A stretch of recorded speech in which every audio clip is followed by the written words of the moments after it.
Bienvenidos a este cuarto encuentro de Fundido a Negro. En esta oportunidad vamos a estar hablando de detectives y comisarios en la ficción, sobre todo en la ficción nacional. Dos figuras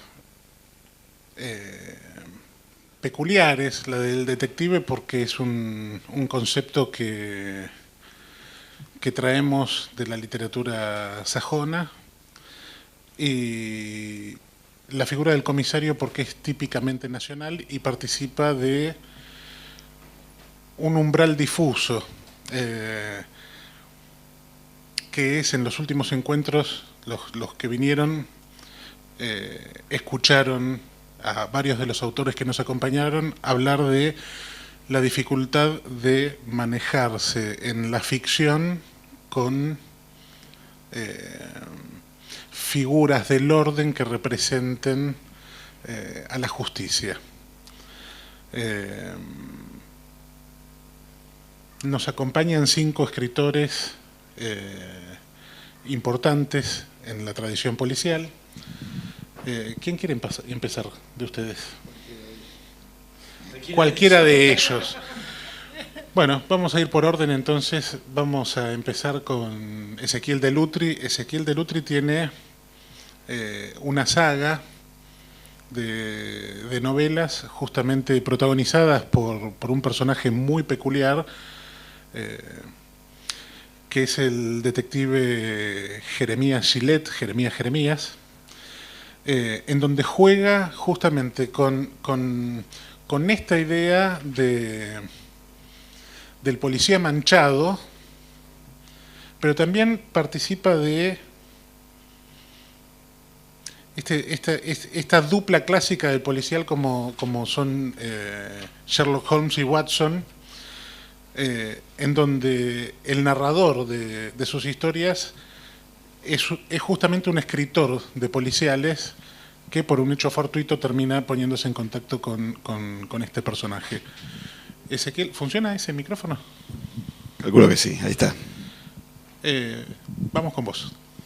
Bien, yo básicamente, digo, la detectivesca es, digo, un género bien particular y aparentemente muy acotado. Digo, el crimen, me voy a remitir un libro que conocemos y probablemente leímos de una u otra forma todos. A la Biblia, que es un libro formado por cantidad de libros, digo, y por muchísimos capítulos, le lleva solamente 3 capítulos llegar al primer homicidio. Y como la Biblia juega cartas siempre pesadas, el primer detective es Dios, ¿no? Dios mismo es el que le pregunta a Caín qué fue lo que pasó con tu hermano. Y me parece que ahí hay una revelación interesante sobre lo que significa la detectivesca y lo que significa el detective y esa especie de búsqueda de la verdad. Pero por otro lado, en el detective hay un concepto, por lo menos en el detective más clásico, me parece a mí, o de enigma, yo llamo es un detective panóptico, es decir, es un tipo que atraviesa la realidad y que todo lo ve, y que no hay absolutamente nada que no se escape a su posibilidad de visión. Y Sherlock, para tomar el personaje más clásico, o Philo Vance todavía más, digo, son personajes panópticos, es decir, a los tipos no se les escapa absolutamente nada.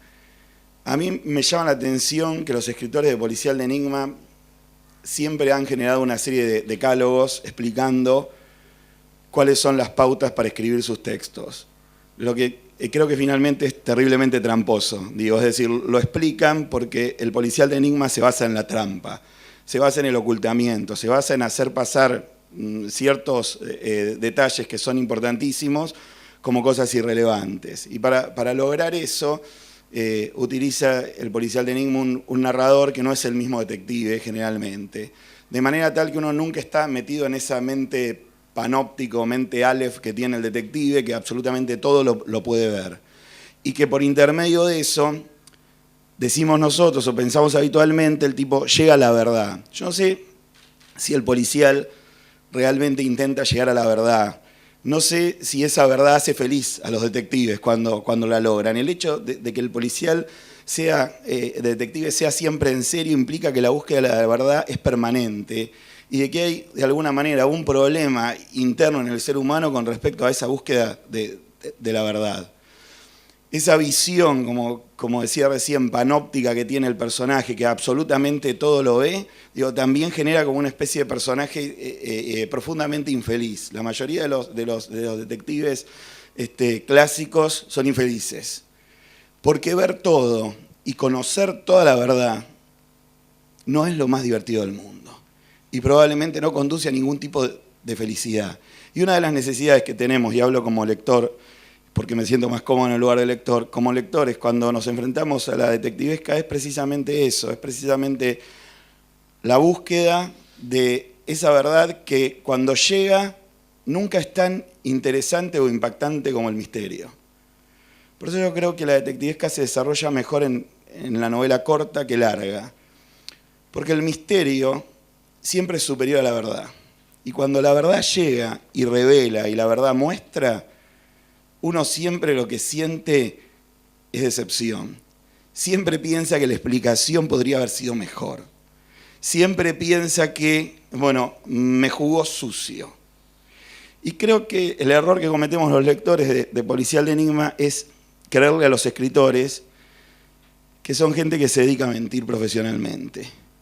Y que lo fundamental en este detective panóptico es el concepto de mentira, no el concepto de verdad. Es todo lo que está mintiendo, es todo lo que está ocultando, es todo lo que de alguna manera el autor nos está diciendo. Y por otro lado hay otro tipo de detective que yo lo llamo el peripatético, el tipo que camina. Hay una frase que yo quisiera, el día que me muera, y calculo que eso va a pasar inexorablemente, que aparezca en mi epitafio, que es: si la cosa no funciona, mete un tipo con una pistola. Y un tipo con una pistola hace funcionar todo en la vida en términos generales. Y también en particular en el policial. Chandler generó ese tipo con una pistola que genera un mundo totalmente caótico. Y el ícono detectivesco creado por Chandler es un tipo que está caminando porque atrás tiene un tipo con una pistola. Y nosotros nos sentimos tal vez más identificados con ese tipo de personaje que con otros personajes como Sherlock tal vez, o como Philo Vance, que mencionábamos recién. Hay búsqueda de la verdad y hay búsqueda de la verdad en todo. Pero en todo caso, insisto, me parece que lo más importante dentro del policial siempre es la mentira. Cuando yo me planteé escribir un policial, y voy a lo que decía Damián al principio, una de las cosas que me planteé es, bueno, hay una tradición dentro del género y vos podés elegir intentar eludirla o centrarte de lleno en la tradición. Y yo elegí centrarme absolutamente de lleno en la tradición, es decir, elegir el típico esquema de un personaje que cuenta lo que hace un detective. Yo siento que en el policial nosotros creemos que leemos policial de enigma o de detective en general porque nos gusta el misterio. Pero creo que en el fondo, como en toda gran literatura, lo leemos porque nos gustan los personajes. Y que la clave está en el personaje. A mí de Sherlock me interesa más lo que le pasa con Watson que si resuelve o no el caso. De hecho, ya sé que el caso lo va a resolver. Entonces ahí ya no tengo demasiadas vueltas con respecto a eso. Pero sí quiero ver cómo esa amistad va creciendo. Y lo interesante para mí cuando leía Sherlock de chico y cuando lo leí de grande de nuevo y cuando lo volví a leer, era siempre ese vínculo. Entonces finalmente la verdad no es tan importante como lo vincular y lo humano no es tan importante como conocer la verdad. Y el misterio en última instancia, el verdadero misterio que se intenta resolver, creo yo, en el policial de enigma, que trabaja sobre una dupla obligatoriamente vinculada con el concepto de amistad, me parece que en última instancia el gran misterio que intenta resolver es el misterio de la vinculación humana. Y eso es lo que a mí me gustó. Es decir, yo pensé cuando me senté a escribir las primeras novelas de la serie, yo podría ser amigo de un ser absolutamente amoral como es Gillette, que es un tipo que es capaz de hacer absolutamente todo por descubrir la verdad y que ve todo como un juego. Que yo quise crear un personaje no inmoral, sino amoral. Es decir, que la moral a Gillette no le importa, no es algo que tenga relevancia. La ética para él la única ética que vale es que hay un caso que resolver. Si después la persona va presa, no va presa, si estuvo mal lo que hizo, no estuvo mal, está fuera de su control. Puede llegar a los mayores excesos, pero no llega pensando que está transgrediendo ninguna norma, sino que llega porque simplemente piensa que es lo que tiene que hacer. Y yo admiro mucho, digo, viene el plomero a mi casa y me quedo mirándolo y digo, qué groso que es este tipo cuando sabe hacer su laburo. Y yo creo que todos tenemos, tal vez particularmente el argentino, una admiración muy grande por el tipo que sabe hacer bien su laburo. Entonces yo veo un albañil y digo, cuando le sale la pared derecha, digo, esto es increíble porque a mí no me saldría de ninguna manera la pared derecha. Y la sensación que yo tengo hacia Gillette es esa, es que es un tipo que cuando vos lees, si despierta algún tipo de empatía, la despierta por el único motivo de que sabe hacer bien su trabajo. Entonces intenté despojarlo de todo lo demás. Pero en el medio de eso, porque es imposible trabajar con un personaje que no tenga al menos una emoción, él considera su único amigo a este escritor que vos mencionabas, que es un tipo totalmente fracasado, digo, que se termina pegando a él porque no tiene imaginación para generar una idea por sí mismo. Y él le dice en un momento, en la primera novela, bueno, yo te considero mi amigo. Y el hecho de que el otro lo considere su amigo, a él lo pone en un compromiso. Aunque él no lo siente así, pero él siente que si alguien consideró que yo tenía que estar en ese lugar, bueno, yo debo estar en ese lugar aunque a mí no me guste. Y a partir de ahí los personajes se ven atados en una relación de permanente amor-odio, donde se van conociendo, descubriendo, y donde todas las novelas terminan separándose, decididos a no volver a verse, por parte del escritor, porque a Gillette no le importa nada. Y Gillette sabe que en algún momento Simón va a volver, y lo espera. Entonces es una novela romántica, en realidad, más que detectivesca, que está vinculada con todo esto. Y en última instancia, y ya con esto termino, creo que el gran problema del policial es el problema del mal. Nosotros hablamos mucho de la distribución no equitativa de las riquezas, pero nunca hablamos de la distribución no equitativa de la perversidad. Y ese tal vez es el gran tema de la humanidad. ¿Por qué hay gente malvada? ¿Por qué hay gente mala? Y ninguna doctrina filosófica política puede llegar a explicar la totalidad del mal. El policial enfrenta el problema del mal. El problema del mal llevado al extremo, de por qué alguien, yo creo que el buen policial trata sobre un homicidio siempre, ¿no? Que la muerte tiene que estar presente. Y la muerte tal vez es el extremo máximo de la perversidad, ¿no? Generar la muerte, generar el sufrimiento a una persona. Y yo creo que lo que el ser humano, y en términos generales no sabemos convivir con el concepto de que el mal existe, atraviesa la historia de la humanidad y probablemente es más fuerte y más poderoso que el mal, que el bien, porque el mal suele ser más organizado. Y esos conceptos son los conceptos que en última instancia operan sobre el policial.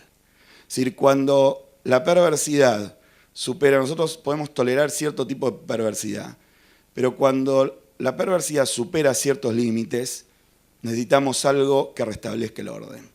Y el detective es el que viene a restablecer el orden de una manera muy precaria, porque ese orden se va a romper en la próxima novela.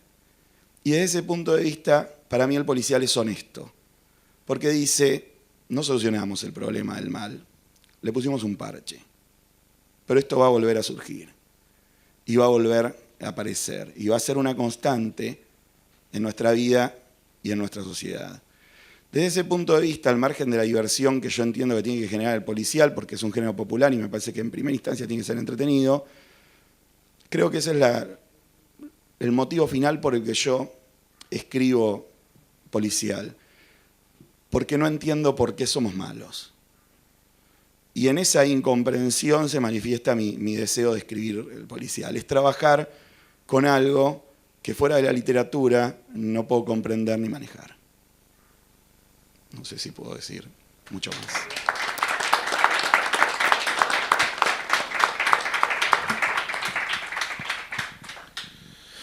Vamos a continuar con Alejandro Parisi.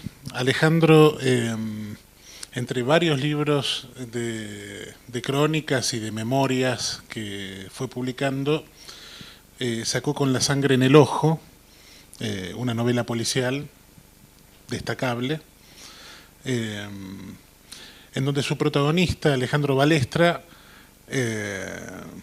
es un ex policía uruguayo con un pasado turbio que tiene que ver con los gobiernos dictatoriales en Latinoamérica, que abandona su carrera, se muda a Buenos Aires, inicia una carrera como detective privado.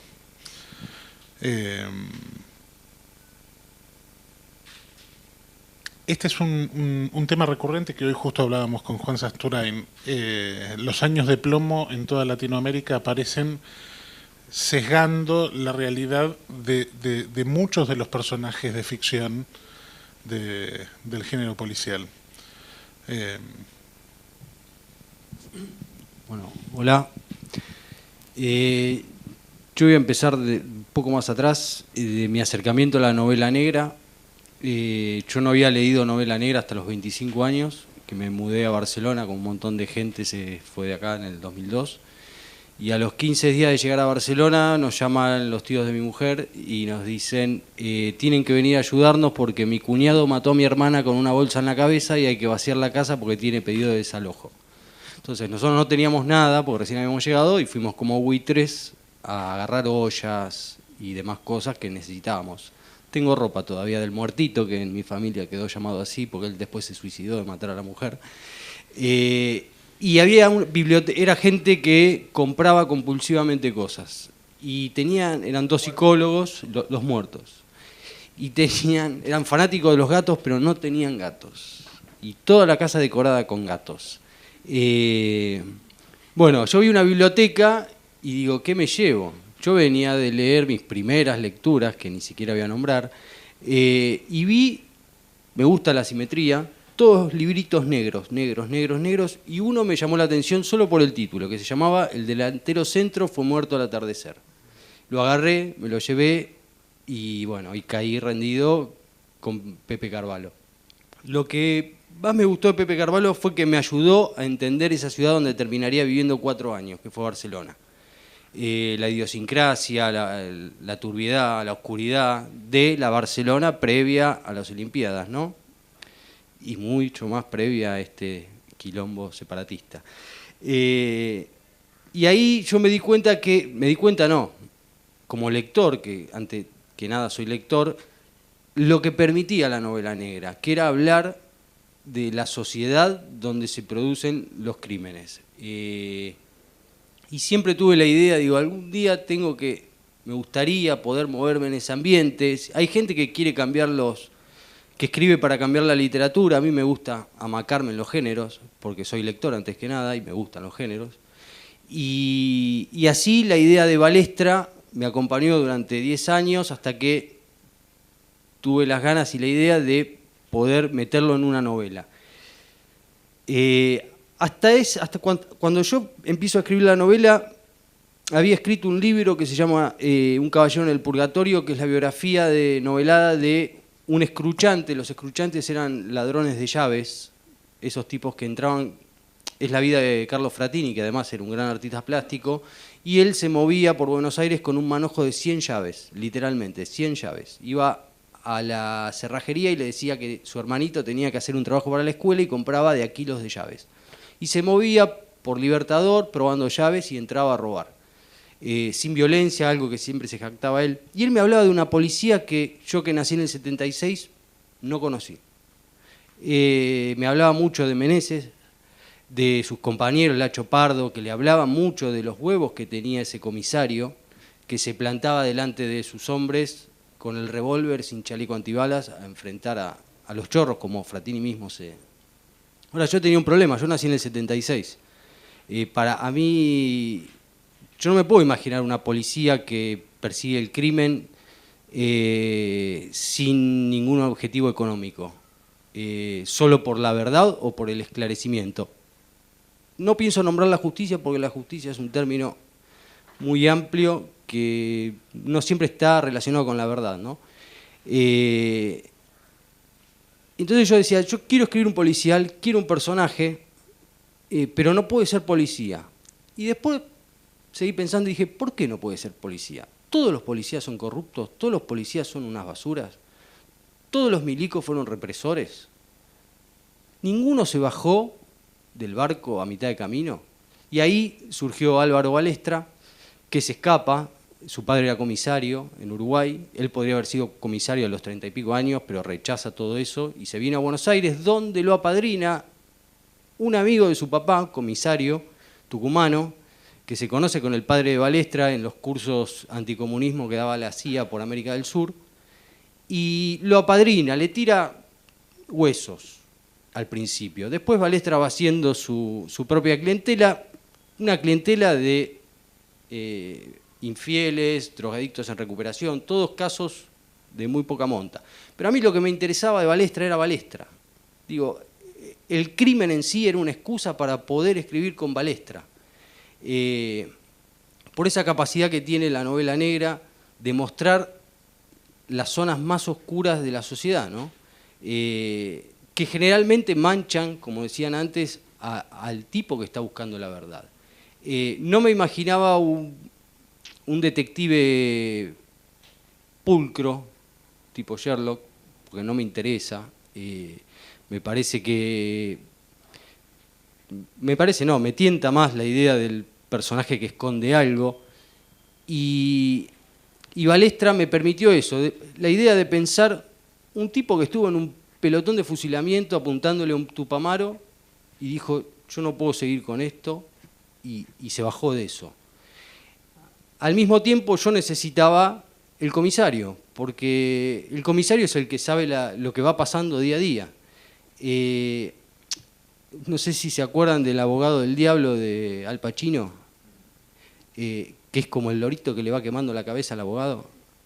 Y el comisario Domínguez, que lo apadrina y que le da las tarjetas personales para que cuando lo paren en los puestos de General Paz, volviendo del Tigre, Balestra los fines de semana va al Tigre, él pueda mostrar eso y no lo jodan para requisarle el 505 destruido que tiene Balestra. Y es el que le va tirando la realidad encima, que supera la verdad. Es el comisario Domínguez que le dice, Alvarito, después de 20 años viviendo acá, tenés que saber que en este país los finales felices no existen. En otra oportunidad le dice, porque en la novela empiezan a matar mendigos, y él cree que son skinheads, grupos de derecha, y Domínguez lo mira sorprendido y le dice, después de que le cortaron las manos a Perón, la izquierda y la derecha se mezclaron, es todo lo mismo ahora. Y la novela transcurre en ese ida y vuelta entre Domínguez, que estuvo en Tucumán antes del Mundial 78, cargó en un camión a los mendigos y los soltaron en los desiertos de la Puna, algo que pasó realmente, porque al interventor de Tucumán le molestaba la suciedad y entonces quería que la provincia esté limpia para recibir a los equipos de fútbol. Balestra va oscilando entre el deber familiar, que es el que le marca el mismo Domínguez, y su búsqueda de la verdad asqueado. Balestra nunca vuelve a Uruguay. Va a comer choripán a la costanera y mira la costa de enfrente y nunca en su vida, hasta ahora, volvió a Uruguay. Ahora,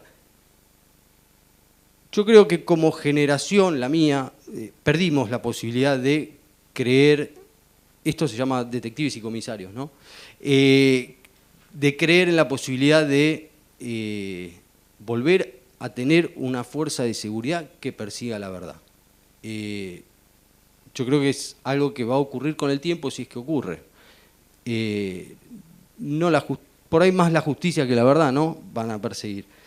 Pero lo que yo creo es que nosotros como la generación de la dictadura no tenemos el impedimento de pensar esa posibilidad.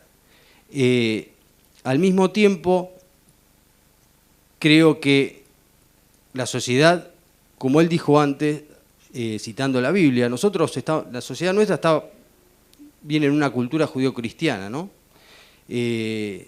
Una cultura que está basada en un mito donde la primera generación cometió robo y la segunda generación cometió asesinato. Entonces, yo creo que el mal es lo que nos seduce a la hora de escribir, pero me parece que es un poco más allá, es ¿qué hacemos con el mal? Digo, ¿cómo lo procesamos? El mal, yo creo que yo escribí 3 novelas de sobreviviente del Holocausto y hablaba con ellas y le decía, ¿y usted cree que puede volver a pasar esto? Seguro que va a volver a pasar. La humanidad tiene la capacidad de crear belleza y crear el peor de los horrores.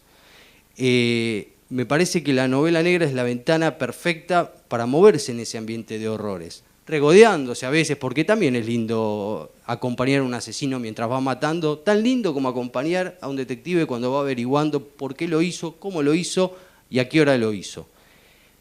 Sin embargo, creo que estaría bueno tener, aunque sea la posibilidad de pensar en un policía que busque la verdad hoy por hoy, digo, lo que nos atraviesa como sociedad. Yo no sé si algún escritor de novela negra se está planteando un personaje que esté persiguiendo la verdad sobre el caso Maldonado. Yo creo que están todos pensando en el personaje que se lo llevó a Maldonado. Eso está metido tan adentro de nuestra sociedad, e insisto, de mi generación, porque hay generaciones como la de Fratini, que vio otra policía y que él como chorro respetaba a la policía. Yo creo que es un trabajo largo, social, político, que va a tener que ocurrir en algún momento, pero al mismo tiempo este ambiente de novela negra que acompaña a la Argentina desde hace muchas décadas es una tierra muy fértil para lo que tratamos de hacer nosotros, que es escribir novela negra. Y cuando esa policía se apulcra y busque la justicia y la verdad, probablemente me dedique a otro género porque me gusta más la policía, sí. Digo, me crié en esa policía y me cuesta verla de otra manera. Bueno, muchas gracias.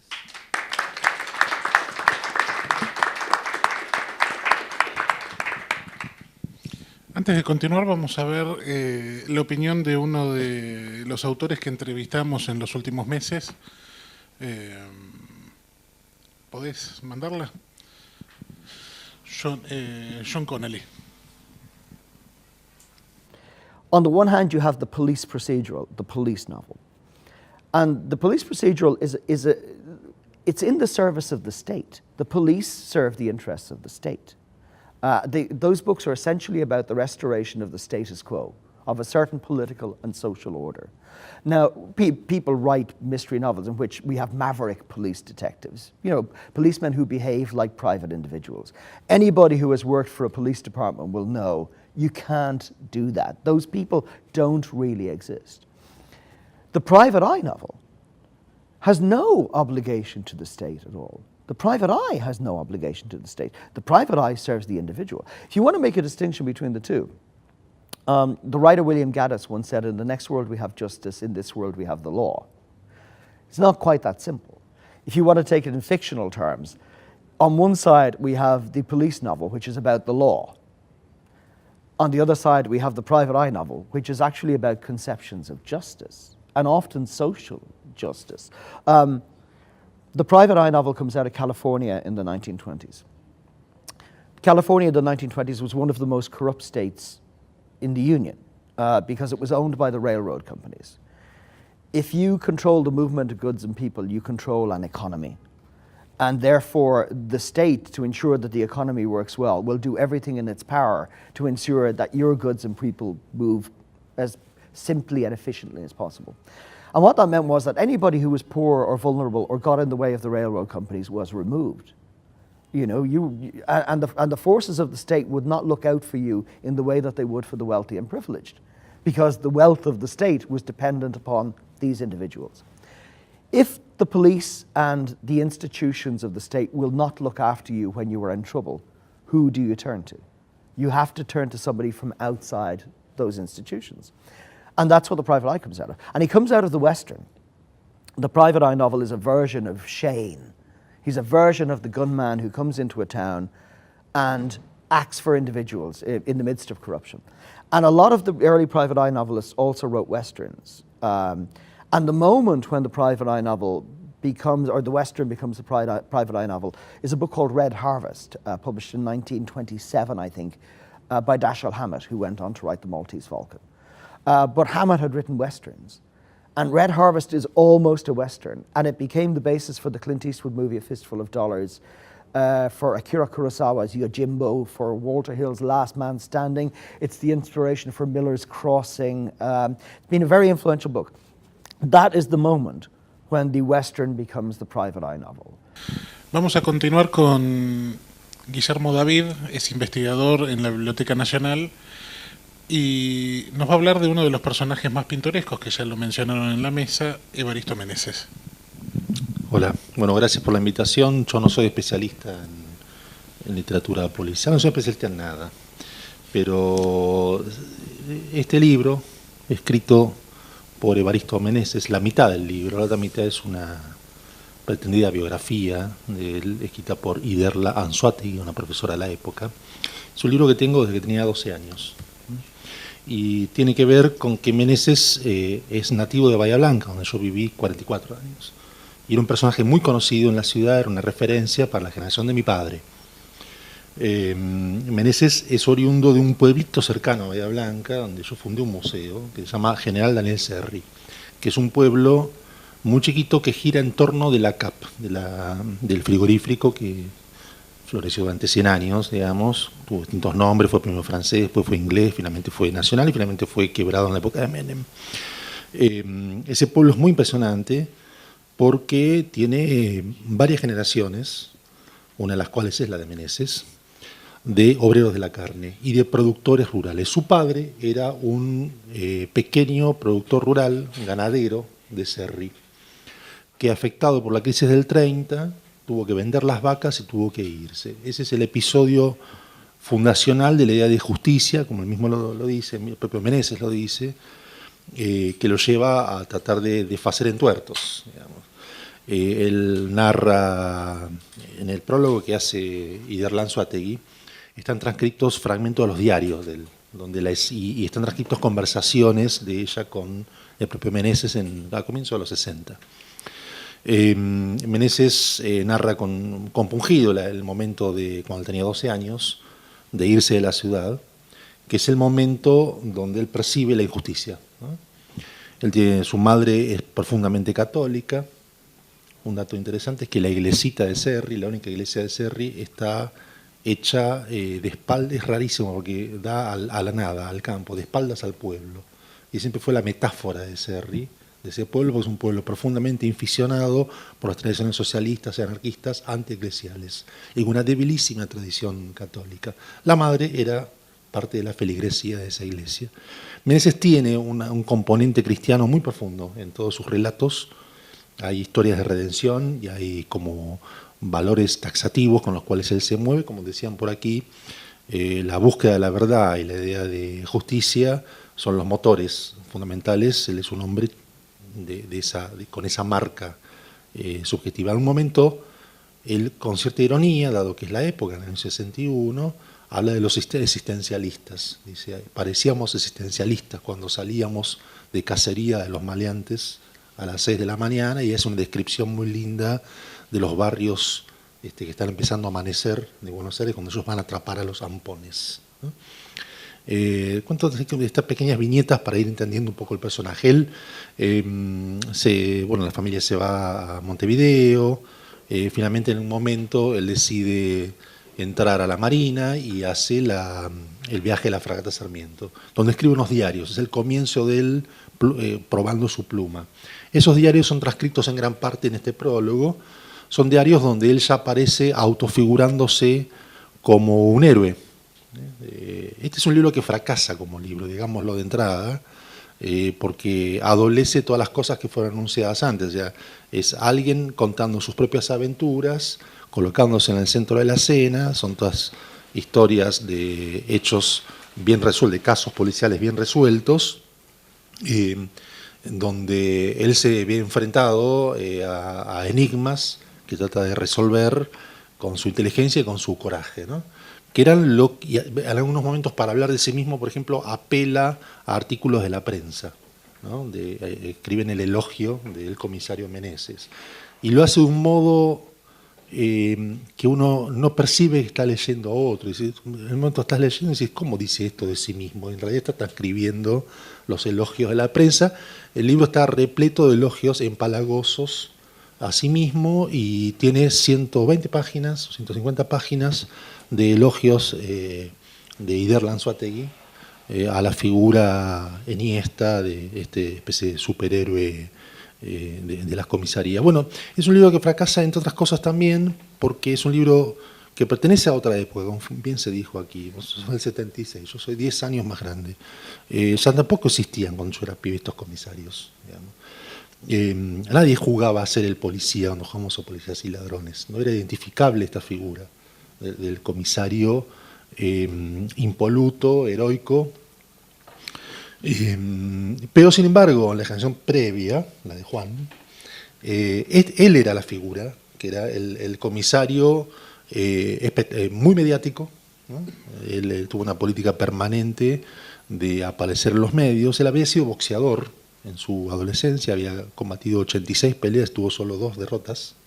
El libro está acompañado, esta primera edición está acompañada de una serie de fotos donde se lo muestra atlético, el hombre de 1,82 m. No es como la figura que hizo después Soler López, que es un hombre más bien corpulento,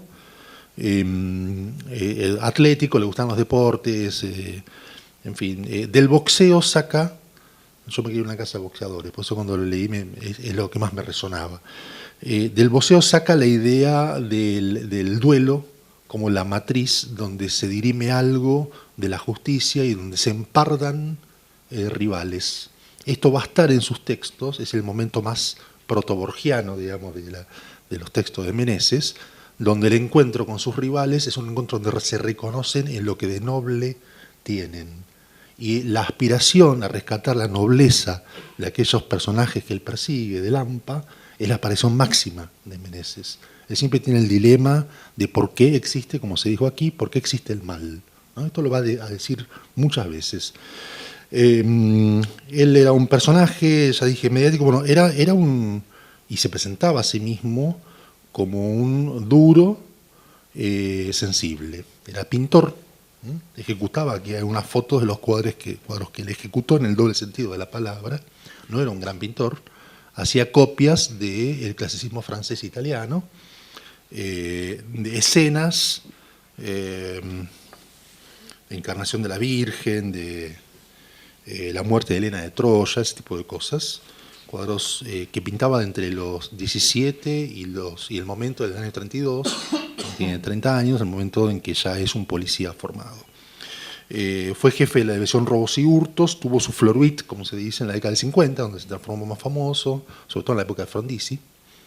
Acá hay una foto con Vítolo, que era el ministro del Interior, y fue protagonista y esto también es otro de los motivos por los cuales hoy nos resulta, por lo menos para mi generación adelante, muy ajena, fue protagonista de la resolución de casos muy resonantes, como fue el robo de las barras de oro del aeropuerto de Ezeiza, bueno, la persecución de Lacho, que de este hombre que era amigo de tu amigo, que fue un tiroteo con muertes en el medio, ¿no? En el barrio de Belgrano. Pero bueno, me voy a detener en una serie de cosas que se dicen.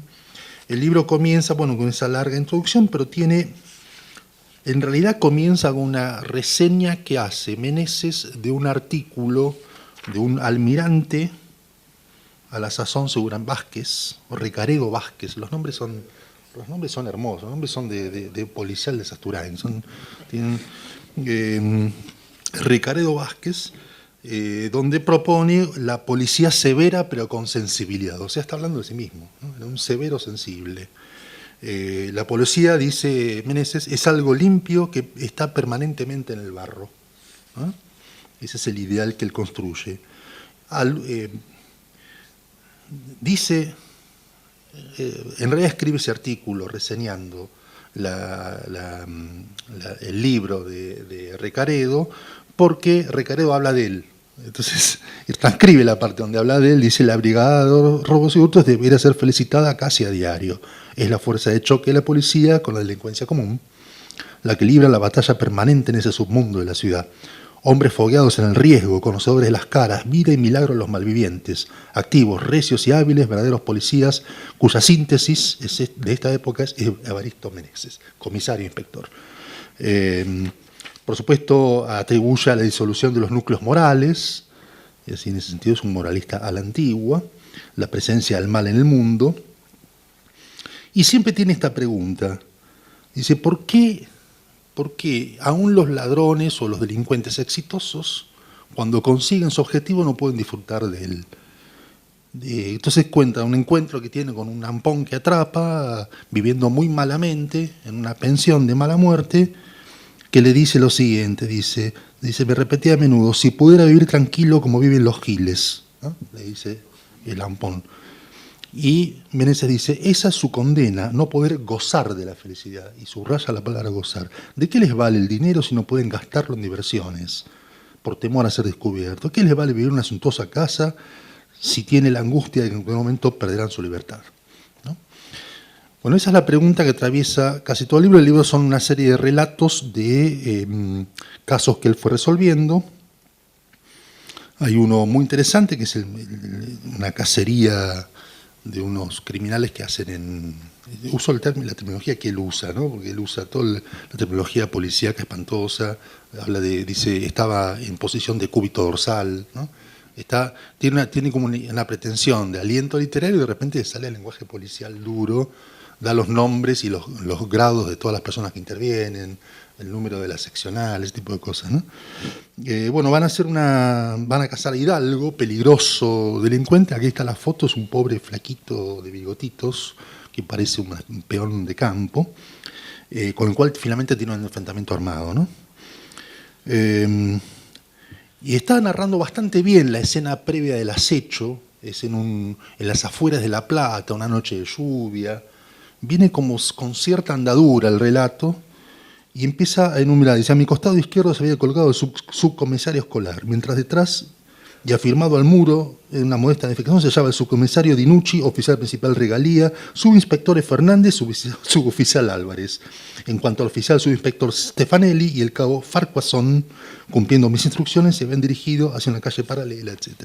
O sea, malogra los textos con este tipo de intrusiones, ¿no? Bueno, llega el momento del enfrentamiento, en un callejón oscuras, efectivamente él iba sin protección de ningún tipo y iba a punta de pistolas y narra el enfrentamiento con Hidalgo. Dice, puedo decir que en ese momento oía los latidos de mi corazón como si fueran rudos martillazos, asestados en un yunque lejano. Pero me sentía tan aplomado y seguro que de buena gana hubiera gritado, por fin te tengo, Hidalgo. Hubiera gritado, no lo gritó. Recuerdo cuando en mis épocas juveniles practicaba boxeo, antes de cada pelea me sentía nervioso, a veces inseguro. Estiraba los brazos poniéndome en guardia, e inmediatamente me invadía esa sensación de seguridad que ahora experimentaba, ¿no? Va preparando la escena. Lo ve, bueno, dice, caminé hacia él, nos usábamos unos 4 metros, cuando voló un papel y oí una detonación. Esto es una cosa permanente, en él siempre pudorosamente esconde el momento álgido donde él mata, ¿no? En varios relatos Meneses mata a alguien y lo dice de un modo elusivo, no del todo bien sucedido tampoco, pero lo dice. Yo llevaba la pistola a la altura del pecho y apuntando a medias hice funcionar el percutor. Una llamarada enorme partió del caño de mi pistola en dirección a Hidalgo, seguido de un estampido que retumbó como un trueno, bla, bla, bla, los ladridos de los perros, él efectuó otro disparo. Volví a apretar el gatillo, apuntando rápidamente, y una llamarada roja como lengua de una enorme serpiente, usa este tipo de imágenes, iluminó fugazmente el cuadro. Resonó un descomunal estampido seguido de un nuevo coro de perros. Hidalgo cayó pesadamente sobre un costado y quedó boca arriba. En 4 saltos estuve a su lado. Al principio me pareció que estaba muerto, pero a poco comprobé que no era así. Me decía llorando, soy un perseguido. Aquí aparece la cuestión de la piedad en Meneses. ¿Qué hace? Él toma al herido y lo mete en su auto para llevarlo al hospital, ¿no? Siente el herido de Hidalgo, le gritaba, sálvenme, no me dejen morir, y él reflexiona, mientras iba manejando a toda velocidad hacia un hospital. Esos quejidos tuvieron la virtud de hacerme recordar que la vida de ese hombre, aun cuando había asesinado alevosamente a un policía, no me pertenecía, y por el contrario, después de lo acontecido, cargaba un deber humano. Como termina la escena, que Meneses va preso sospechoso de asesinato, ¿no? Y allá hay dos relatos donde él termina puesto bajo lo que... Y él dice, me pliego a la ley y acepto estas condiciones, ¿no? Es el relato heroico que termina él como víctima de sus propias acciones para imponer justicia. Ahí está el doblez cuasi borgiano de los relatos, que por supuesto no se arriman ni de lejos a Borges, pero que tienen esa carnadura que en la versión que hizo Carlos Zampayo con Solano López está desarrollada a pleno, ¿no? Esta es como la versión corregida, sin ser los mismos casos, está el espíritu de los relatos de Evaristo y tiene ese revés borgiano, ¿no?, de la trama. Para que me pase a 204. En algunos momentos tiene como una cosa muy interesante, como replica, él que tiene una pretensión de glosa muy depurada, en un momento replica el habla de los malvivientes, como él dice, ¿no? Entonces Armesto dice, uno de los personajes, dice, me habló en su lenguaje. Es verdad, andamos de pesada y tupido. La salidera de banco la tenemos toda nosotros. Yo nunca hablé de amasijarlo a usted, porque en un momento lo habían amenazado de muerte y él captura a quienes lo amenazan de muerte. Es un episodio que, transmutado, está en el Evaristo de Zampayo. Yo nunca hablé de amasijarlo a usted, don Evaristo. O sea, lo tratan con respeto. Él siempre refleja cuando tiene el encuentro final con sus perseguidos, es la figura del respeto, ¿no? Una vez lo juné de lejos, pero le di el contra y salí de vuelo. ¿Cómo lo voy a amasijar a usted? ¿No? Es muy impresionante. Es la autofiguración de figura moral que tiene Meneses y que se encarga todo el tiempo de decirlo. Bueno, finalmente hay otro encuentro. Otro encuentro también dice, lo tenía, es una persecución en el barrio de Belgrano, muy regada de tiros, y el último, que logra escapar, lo persiguen y lo acorralan contra un poste. Y él se baja del auto, se le había quedado sin balas, manotea una pistola, no la encuentra, llueven las balas de su contrincante, y ahí dice esto, allí frente a mí lo tenía tan cerca que hasta veía el proyectil escondido en el fondo del caño de su arma. Lo tenía ahí, ¿no? La ocasión era definitiva, la providencia iba a decidir quién debía vencer. Con la velocidad de una luz, acá la narración debería ser como más escueta, pero se explaya en lo que él va sintiendo y cómo su mecanismo mental es tan rápido que logra resolver la situación. Con la velocidad de la luz le apunté e hice funcionar el percutor, pero la bala no salió, picó un falso, mientras que la del delincuente me arrancó el sombrero. Tuve el tino suficiente para echarme sobre el asiento, gritaba a mis empleados, así lo llama a su segundo, a mis empleados que siguieran tirando. Los estampidos se sucedían. La imaginación creaba en mi mente raras concepciones. La excitación nerviosa, la ansiedad, todo convergía en formar en mí un estado febriciente que me alucinaba hasta en un momento dado creía haber traspuesto el umbral de la muerte. ¿Sentía miedo? Es claro que lo sentía. Soy un hombre anormal, amo lo bueno y me emociona lo bello. ¿Cómo no iba a sentir eso también? Pronto aquel trance, mirando de cara a la muerte, desde las escalinatas de su imponente mansión, yo iba firme, conmovido y reverente, compelido por un ideal, por algo superior que me ha acicateado siempre. Lo mata al otro. El delincuente ya estaba entregado, se hallaba empapado en sangre y me pareció que estaba en trance de muerte, ¿no? Él se acerca y estaba el cuerpo caído, repleto de balas. Mis muchachos se abalanzaron furiosos y temí que pudieran agredir. Ya está el momento cristiano, dice, cristiano y borgiano. Tuve piedad. La indignación que sentí momentos antes se había trastocado. Es un momento como de iluminación, ¿no? Fue injusto con mis muchachos heridos. Instintivamente abrí los brazos y cubriendo al Giugiaro, que se llamaba así, con mi cuerpo grité, no lo maten, eso queda para ellos. ¿No? Es otra policía, sin duda, ¿no? Tenía 7 impactos en el cuerpo, estaba el tiro en el puesto, con las pupilas clavadas en mí. Esta es una escena cinematográfica. Me contemplaba con una mirada mezcla de angustia y terror. Con voz entrecortada por la fatiga me dijo: perdón, don Evaristo, ¿cómo pude hacer esto? Perdón. ¿No? Es extraordinario. Escrito de otro modo podría ser mucho más interesante, pero la escena en sí me gustó, ¿no? Luego, con la respiración dificultosa, me pidió un cigarrillo y se lo extendí, pero no lo pudo agarrar. Él le enciende un pucho y se lo pone en la boca, lo carga y lo sube al auto. Mis muchachos mudos miraban la escena consternados, no alcanzaban a comprender, ¿no? Ahí marca la diferencia entre el héroe y ese contexto. Aunque delincuente, era un ser humano y había que darle asistencia. Era una pena ver un muchacho joven, dice, ahí sale con todo su papo moral. Dice, y estoy así, como una limaña. Seguramente, y aquí viene, en muchos momentos de los textos aparecen lecturas, interpretaciones, así como una especie de psicoanálisis silvestre y de una especie de positivismo tardío. Entonces le echa la culpa a los padres. Dice, los padres fueron demasiado buenos cuando era chico, cuando transgredía las normas y al final alimentaron esta limaña, dice, ¿no? Esta limaña que, como toda limaña, debe ser sesgada. Eso también lo dice, ¿no? O sea, hay una puja entre concepciones piadosas y duras, ¿no? Bueno, y ahí dice todo lo que habría que hacer la sociedad para salir de ese vía crucis. Bueno, y para finalizar, hay muchas marcas. Hay algunas alusiones, dice acá, volviendo a la dimensión teológica, si el mal está protegido por el diablo, el bien está resguardado por Dios. Porque para él, una sola vez, el único caso que le salió más o menos mal, que no pudo dirimir, lo llama una ironía al destino, y la frase que usa para decirlo dice: el diablo aplaudía riéndosenos a carcajadas. Me parece una buena frase, ¿no? En un momento habla del cine. Habla del cine y dice algo extraordinario. Dice algo que le compete al mismo, porque los textos,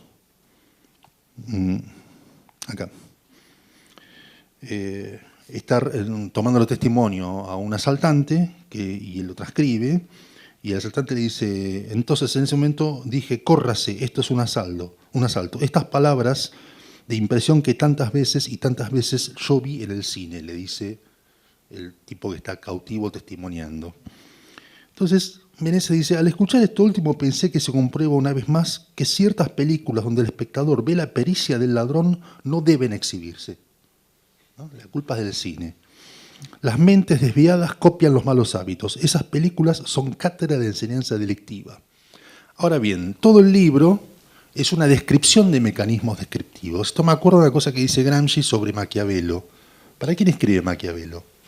Escribe para los príncipes, a los cuales les dice cómo ordenar el mundo de la política, el mundo del poder, cómo ser eficaces en la construcción de estados y en la construcción de amigos y enemigos, o escribe para lectores subalternos que con esas mismas herramientas pueden impugnar el poderío de los príncipes, ¿no? ¿Para quién escribe Maquiavelo? Esto es lo que se pregunta Gramsci.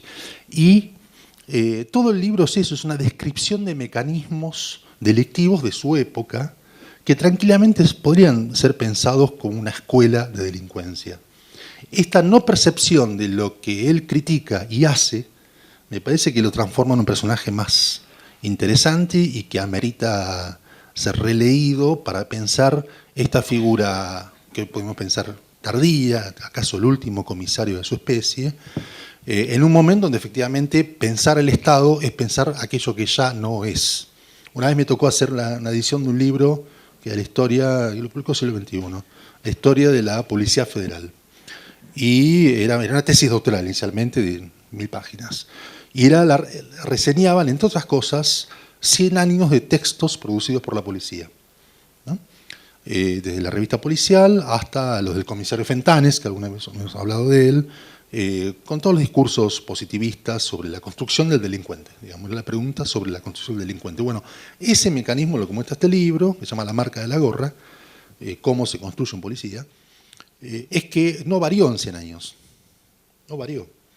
Entonces la figura de Meneses me parece que, pese a estar inficionado a todas esas dimensiones, con su carga de piedad judeocristiana y con su épica de héroe estatal, que esta es la paradoja que tensa y que de algún modo hace fracasar la eficacia de sus ficciones,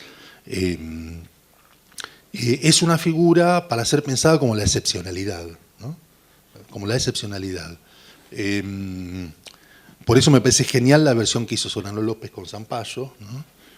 Genial de todo punto de vista, porque entre otras cosas lo que hacen es darle otra torsión a esta dimensión ambigua del personaje histórico que fue Meneses y transformarlo en una figura borgiana, una figura que enfrenta al destino y que es cautivo de esas fuerzas que lo superan, pero que de algún modo algo de nobleza logra sacar de esas situaciones, ¿no? Bueno, eso.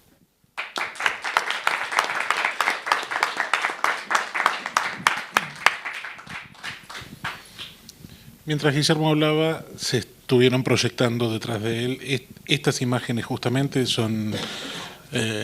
forman parte del Evaristo de Zampayo y Solano López, que esa colección la dirigís vos, ¿no? La dirigiste vos. Sí, es creada por Juan y después, pero hace tiempo que no sale el libro. Bueno, ahora vamos a hablar con Pablo De Santis. Pablo De Santis es un escritor de decenas de libros, libros infantojuveniles, infantiles, novelas para adultos, cómic, bueno, Cobalto sí es de él.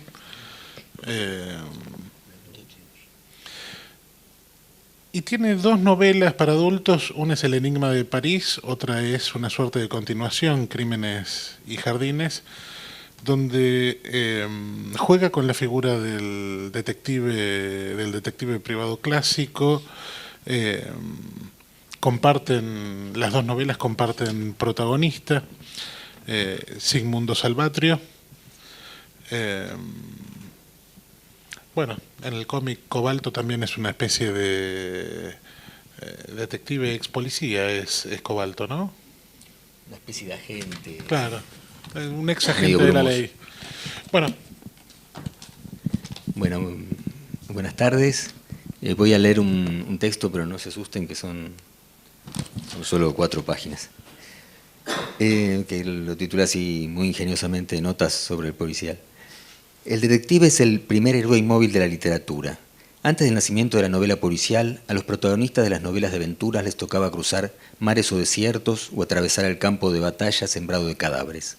En cambio, el detective, aunque de vez en cuando deba viajar, siempre encuentra su virtud en un espacio mínimo, una habitación, un camarote de barco, de tren, donde deberá hurgar en cajones, armarios o entre las páginas de un libro.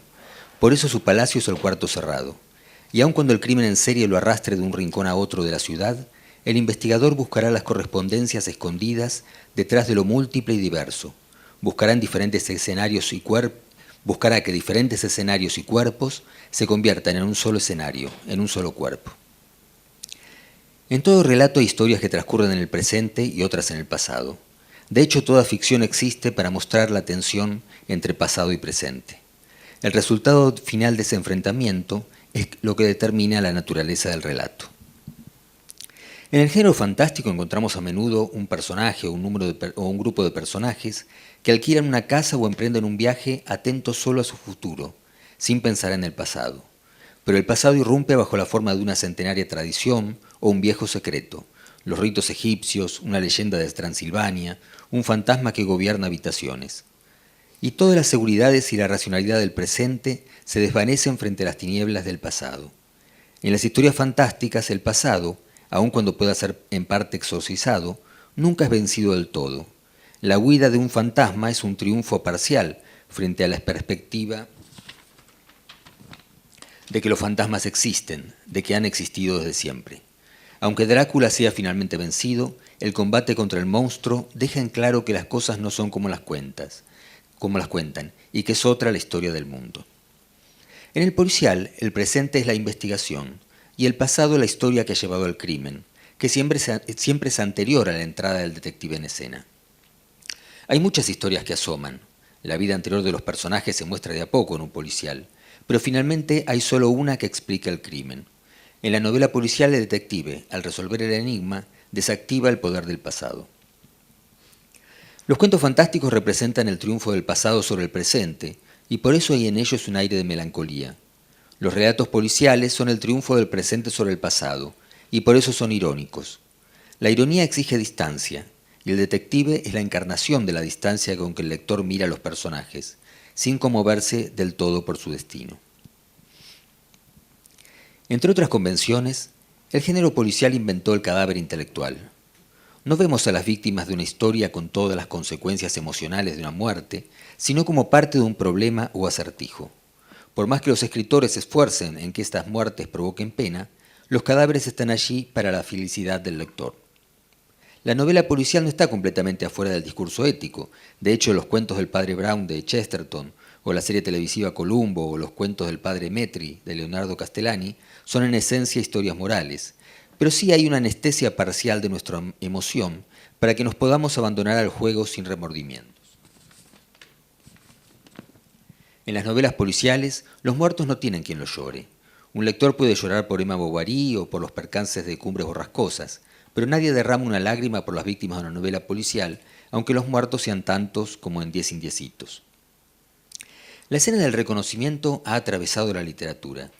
Quiero decir, el momento en que el lector descubre que dos criaturas son en realidad una. El forastero que llega al palacio de Ítaca es Ulises, pero solo su perro Argos lo sabe y muere de la emoción. Tras una investigación que busca remediar la peste que se ha abatido sobre Tebas, Edipo se da cuenta de que el asesino que está buscando es él mismo. En el asedio final a su castillo, Macbeth descubre que el fantasmal personaje, no nacido de mujer, anunciado por las brujas, y el adversario que tiene frente a él, espada en mano, son uno y el mismo. La novela policial no solo volvió a poner en escena el reconocimiento, sino que convirtió la escena de la revelación en una ceremonia. En la novela policial, un tratado filosófico, ese es el título del libro, Siegfried Kracauer escribió que el gran salón de hotel, que puede ser reemplazado por la sala de un transatlántico o por casas de campo, es el templo del relato de enigma, donde los personajes se reúnen y el sacerdote detective practica la ceremonia de la razón. Al revelar la identidad del asesino, el detective desactiva el poder del pasado sobre el presente para que los inocentes puedan seguir con sus vidas. En las páginas de su libro La fábrica de historias, el psicólogo Jerome Brunner señaló que en toda narración hay dos aspectos: el carácter físico de la acción y el mundo interior del héroe, que debe tomar decisiones, que siente miedo o ira ante metas, adversarios y peligros. Pero podemos agregar que las escenas de los mitos y de muchas historias cristalizadas, como la investigación detectivesca, no son sino elaboradas metáforas de estados del alma. Que Teseo se sirva del hilo de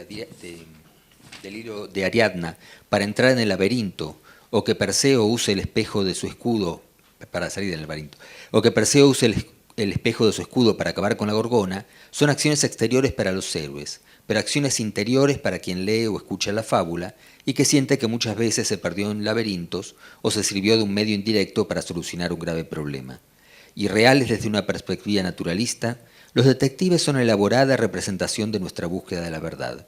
Frente a la complejidad de la vida social, nos comportamos como detectives y aprendemos a interpretar gestos y miradas, a analizar recuerdos y fragmentos de conversaciones, o alguna anécdota que oímos al principio distraídos y luego con profunda atención. Tal vez no buscamos en los cajones secretos de los muebles o entre las maderas del piso, pero sí en la gramática de los gestos y los escondites del lenguaje.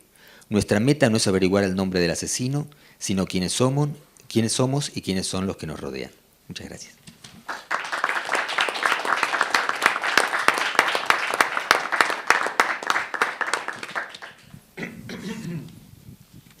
Bueno, a Juan Sasturain obviamente lo conocen todos. Es autor de la saga de el detective Echenique, o Echenique, como él quiere hacerse llamar. Y es autor también en cómic, que se pueden ver las imágenes ahí, de la tetralogía Perramus. Juan. Bueno, voy a incurrir en un lugar común que denunciaba y puso en escena muy bien, con mucha sagacidad y con mucha ironía, Pablito en su última novela, La hija del criptógrafo, que era la irrupción de la política intempestivamente en una ordenada clase o en este caso en una ordenada conferencia. La realidad golpeaba la puerta, entraba alguien y decía, ¿qué hacemos acá? Movilicémonos. Estamos ante un estado asesino, vamos a movernos para ver qué pasa realmente con el reaparecido Maldonado. Hay algo de obscenidad en el hecho de que estemos hablando, no que seamos obscenos nosotros como partícipes, sino en la realidad misma, en el hecho de que estemos participando, hablando de estas cosas, hablando de estos temas en términos literarios, mencionando la realidad, cuando la realidad golpea a nuestras puertas, a nuestras veredas. Así que solo quería transmitir a través de el sentimiento compartido con la mayoría de la gente con la que tuve la posibilidad de charlar hoy, en que el tema de lo que nos está ocurriendo como país y como personas es ineludible y está presente en nuestra memoria constantemente mientras hablamos de todas estas cosas, aunque no las mencionemos. Como autor de policiales, como autor de novelas, el policial me cayó encima un poco por pereza y por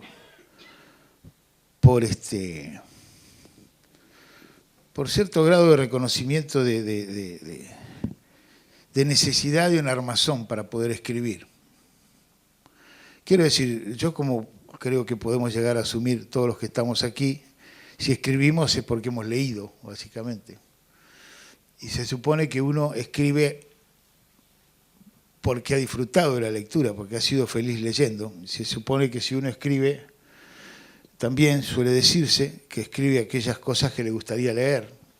Entonces, en un razonamiento que no sé si cierra bien, pero uno trata de escribir aquellas cosas que lo hace feliz escribiéndolas para poder compartir con el otro en su propia lectura aquellos placeres que experimentó.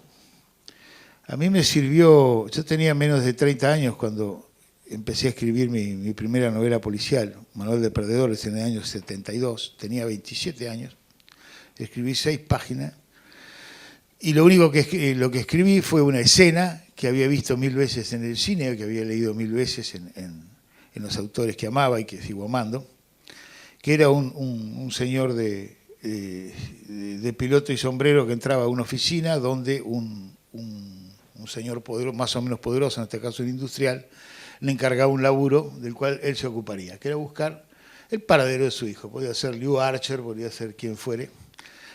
Que la diferencia estaba en que, de tantas escenas que yo había visto, o tantas escenas que había leído, en que en la pared que estaba a espaldas de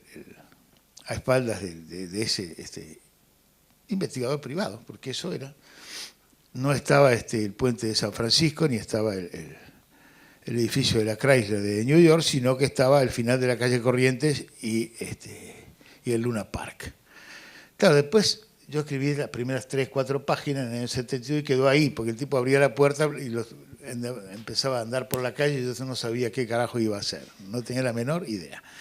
Ese personaje tenía en esa época 41, 42 años, que para mí era un hombre grande, porque yo tenía 27, ese tipo se llamaba Julio Robledo, había sido, como no podía ser de otra manera, policía.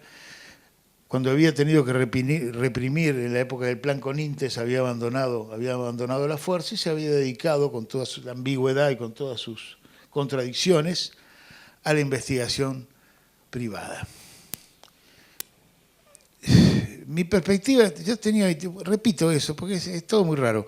Yo tenía 27 años y estaba escribiendo en el 72, es decir, en víspera no solo de la dictadura, sino del triunfo del Frejuli del 73. Es decir, que mi experiencia en ese momento era la policía que nos cagaba a palo durante la época de Lanuse, o que entraba a la facultad, y los tiras de la facultad, que era lo único que yo conocía, ¿no?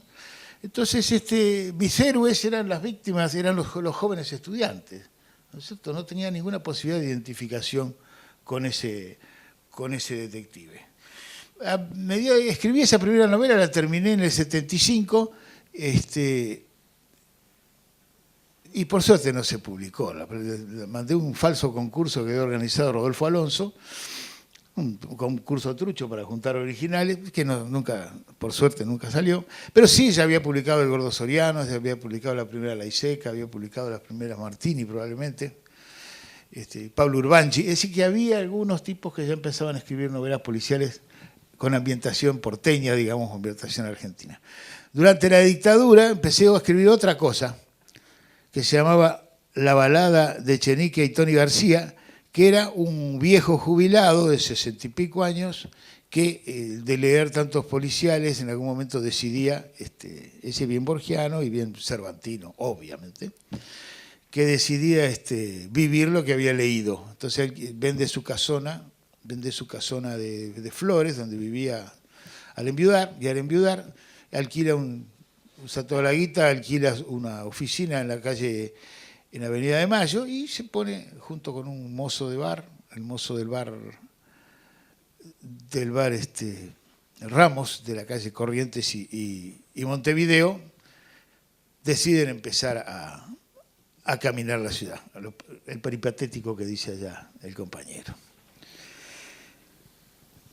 La suma de esas dos historias distintas, eran dos aventuras distintas, encontré la manera de fusionarlas muy desprolijamente para que en el momento de que tuviera la posibilidad de publicarla, publiqué en un diario, podemos decir, de izquierda, una cosa muy extraña, que era una alianza entre la guita de los montoneros del secuestro de Born, más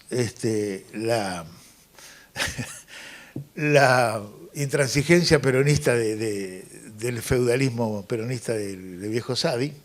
Ese diario se llamaba La Voz, y entonces como folletín ahí fui publicando Manual de Perdedores, que recién salió en libro a mediados de los 80. Es decir, que el personaje que yo había creado en los últimos estribaciones de la dictadura anterior, había atravesado la primavera democrática del camporismo, había atravesado la dictadura con nuevos aportes y se terminó publicando dentro del alfonsinismo, lo cual explica, o no explica, pero de algún modo yo trataría de que justifique las incongruencias de todo tipo que tiene un detective privado que se mueve en la dictadura, como si la dictadura funcionara como un mero telón de fondo, en que se da lo que bien decía Connolly ahí. Está muy linda la exposición de Connolly, aunque dice que Hammett escribía western, lo cual es mentira. Pero bueno, no importa, es Connolly. Hammett no escribía western. Escribió uno que se llama Croc, no me acuerdo cuánto, pero es un policial, no es un western. Es un policial, digamos, rural, pero no es un western. Viene bien lo de Hammett. ¿Por qué? Porque muchos de los que empezamos a escribir entonces, y escribimos mi generación, a los que mencioné puedo sumar a Ricardo Piglia, que es más grande que nosotros, digamos, pero de mi edad, el Gordo Soriano, Feynman, el Tano de Almaceto, etcétera, etcétera, los que empezamos a publicar en esa época un poquitito antes, casi todos pasamos por el policial. Algunos más nos quedamos más tiempo, pero casi todos escribimos un poco policiales entonces. ¿Y eso por qué fue? Porque había habido a finales de los 60 una relectura, sobre todo generacional, de la literatura norteamericana, los narradores norteamericanos. Nosotros como generación somos más hijos de los yanquis, digamos, de la lectura de los yanquis, que las generaciones anteriores que eran, digamos, más afrancesadas, más cerca de la escritura de la literatura británica, etcétera. Nosotros le debemos más, saludablemente pienso yo, a una de las literaturas más vitales del siglo XX, que la literatura norteamericana, ¿no? Y dentro de esa literatura norteamericana, algunos de sus cultores se dedicaron a escribir género. Como bien decían, cuando premiaban a Kane, o cuando premiaban a McCoy, o cuando publicaban un cuento de Hammett, esos cuentos de Kane, de McCoy o de Hammett no se parecían a los muy buenos cuentos de Agatha Christie o de Conan Doyle, sino que se parecían a Hemingway. Es decir, escribían, la ubicación literaria de esos autores era con la literatura a secas, un tipo de realismo y una forma, en el caso de Hammett sobre todo, una determinada forma de escritura, un tipo de escritura que renovó directamente la narrativa de su tiempo. Una de las formas más esos son los años 20 y los años 30. Y esa relectura de ese tipo de textos es lo que modificó la visión digamos, podemos decir, cultural o admitida del género policial en la Argentina. Les doy un ejemplo paradigmático y muy socorrido, pero que es así.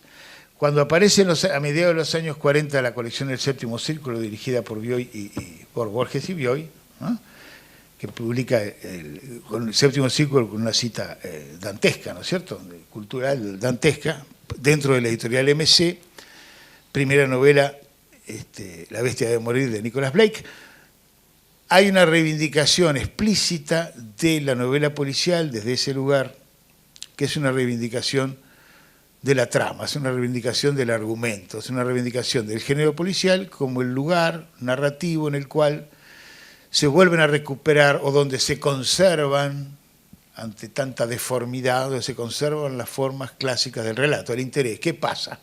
El qué pasa, el interés para el lector sobre lo que sucede, el valor de una trama bien construida. ¿Por qué? Esa apreciación es porque es una apreciación que está basada en una mirada crítica respecto a la novela contemporánea.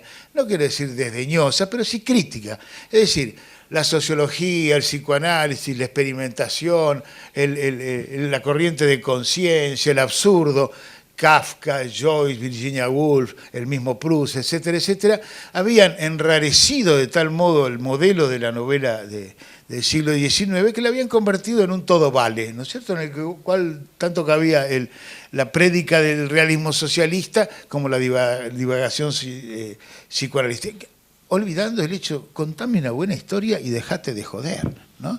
Es decir, ni me pontifiques ni me aburras, en última instancia, era la idea.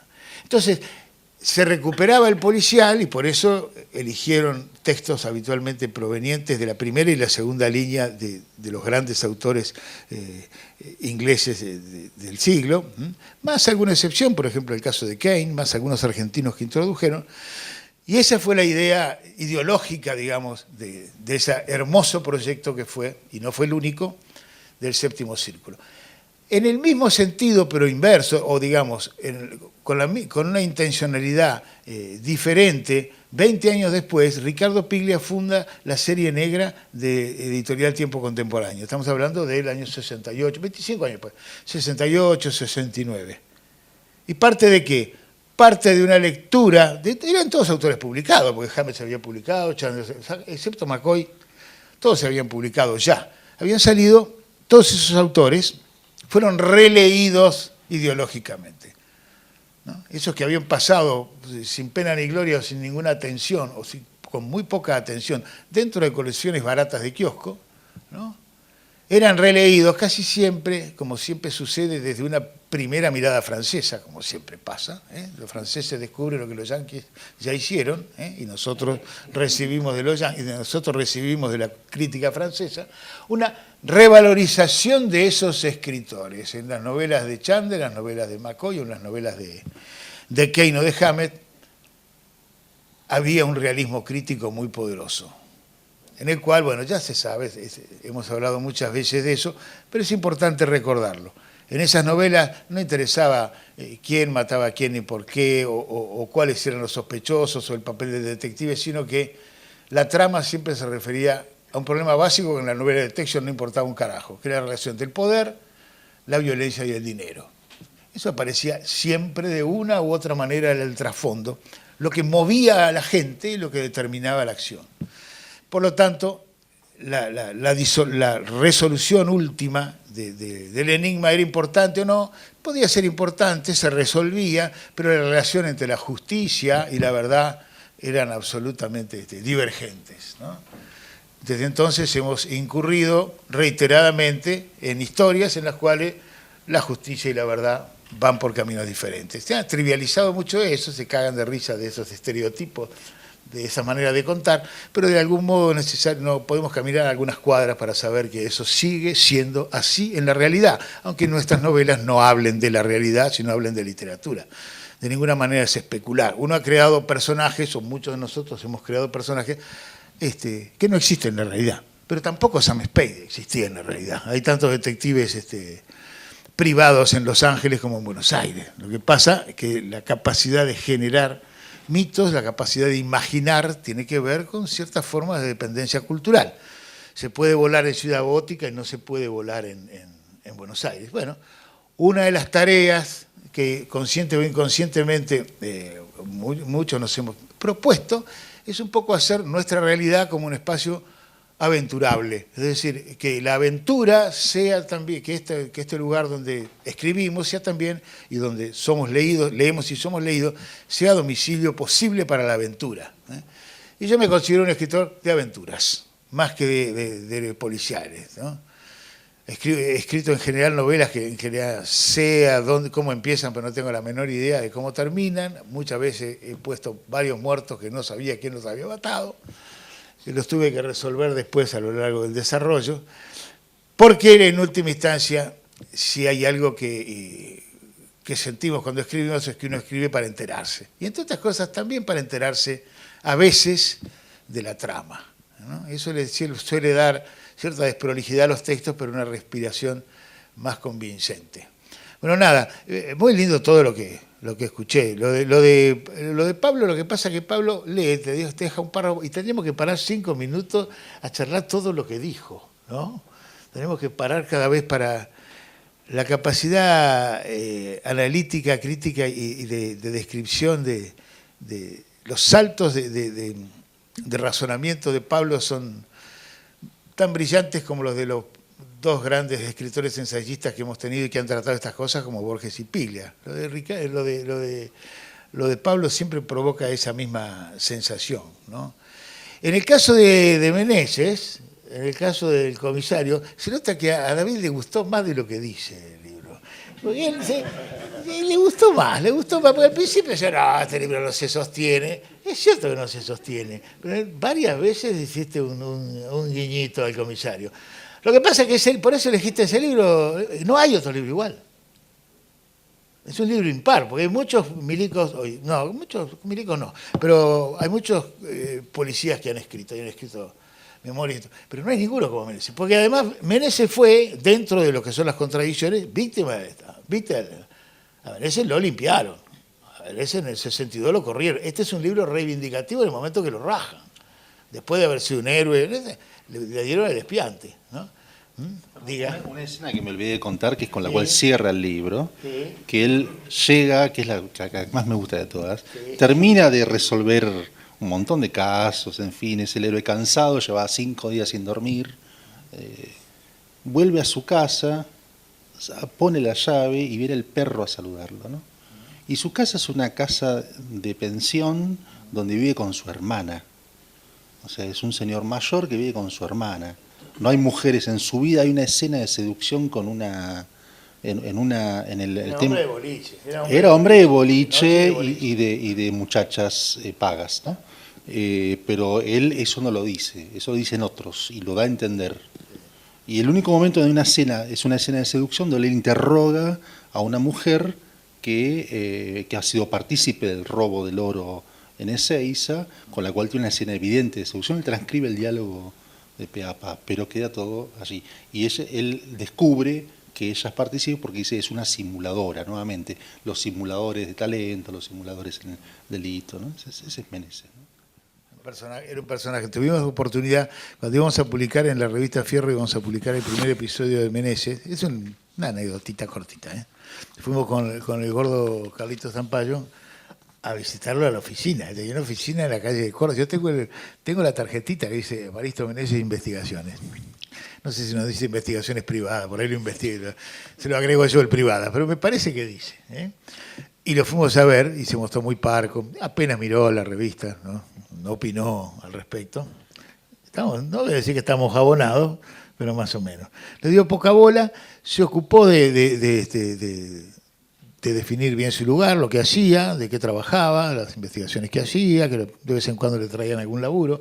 Pero tenía una oficina bien, con secretaria, todo, ¿eh? Y al final, cuando nos íbamos, que yo le dije, habíamos leído el libro y todo, por eso Carlos había escrito eso y todo. Me regaló, dice, esto todavía no lo publiqué. Y es la relación de él, porque son todos enfrentamientos personales, como vos decías, Guille, ¿eh? Son enfrentamientos con determinados tipos, son mano a mano, son todos mano a mano, ¿no? con el rey del boleto con Villarino. Toda la historia de él con Villarino. Y esa la publicamos años después en otro lado, en otra revista. Bueno, nada más.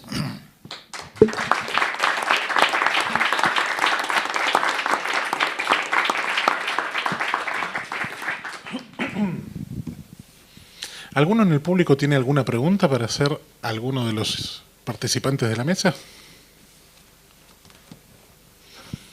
Estamos por terminado entonces. Nos vemos el mes próximo. Va a ser el 9 de noviembre con una mesa sobre la mujer en el policial.